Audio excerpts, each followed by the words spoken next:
Hey everybody, this is Vince Miller. Thank you so much for joining me for this devotional. Today our Devo comes from Acts chapter 9, verse 31, just one single verse today.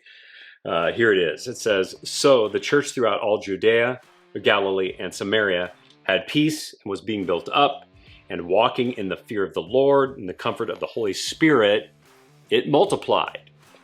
So from the beginning of Acts until chapter 9 right here, almost all of the persecution that believers withstood was instigated by Jewish religious officials. I sometimes forget that, but it was just religious persecution.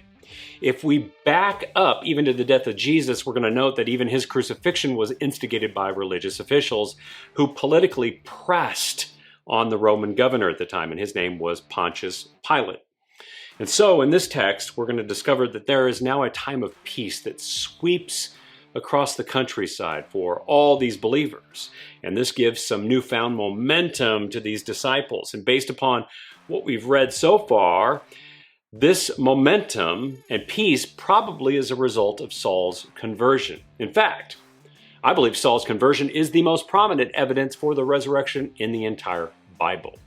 So just consider this. If you wanted to prove that Jesus Christ was risen from the dead and you couldn't find any material evidence because he is risen from the dead, what would be the very best evidence? Well, it would be eyewitness testimony, of course, from a person who had actually seen him risen. And we have those people. But even better, it would be from someone who hated, despised, arrested, and killed those who proposed that Jesus had risen from the dead. And guess what? In Saul, we have that guy. And even though religious officials attempted to arrest and kill Saul for a short period of time, they really had a real conundrum on their hands with Saul. Because you got to remember, Saul knew their tactics because he was one of them, was extremely well educated by them, was excellent at debate, and even more, he was a Roman citizen, which gave him certain rights of protection, right? Even from religious officials, by the way, who were scared of the Roman government. So religious officials are really stuck in a conundrum here. And thus, we have a time of peace for Christians that's going to last around 7 years. Now, once in a while, God will give a believer or believers a time of peace. Peace from propaganda, fear, hate, oppression, and violence. And during these times, we should celebrate and enjoy our season of peace. But as the writer, who's Luke here, notes, these times of peace are times to build, continue in the fear of God, live in the Spirit, and emphatically proclaim the gospel message with a sense of urgency.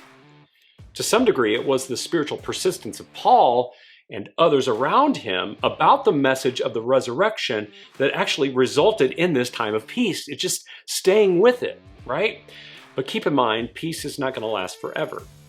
In fact, in 3 chapters, which is going to be about 7 years in the book of Acts, there's going to be another persecution.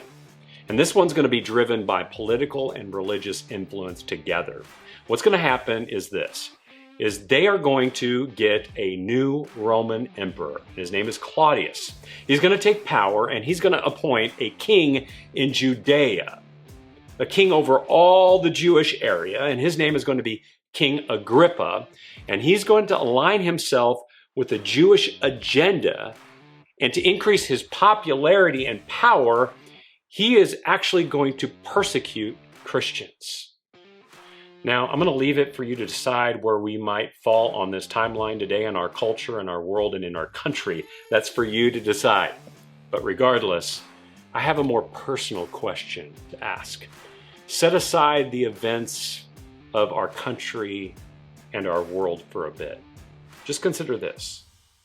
Are you presently experiencing a season of peace, or are you in a time of persecution? Just consider that question, reflect on it, think about it. Either way, know this.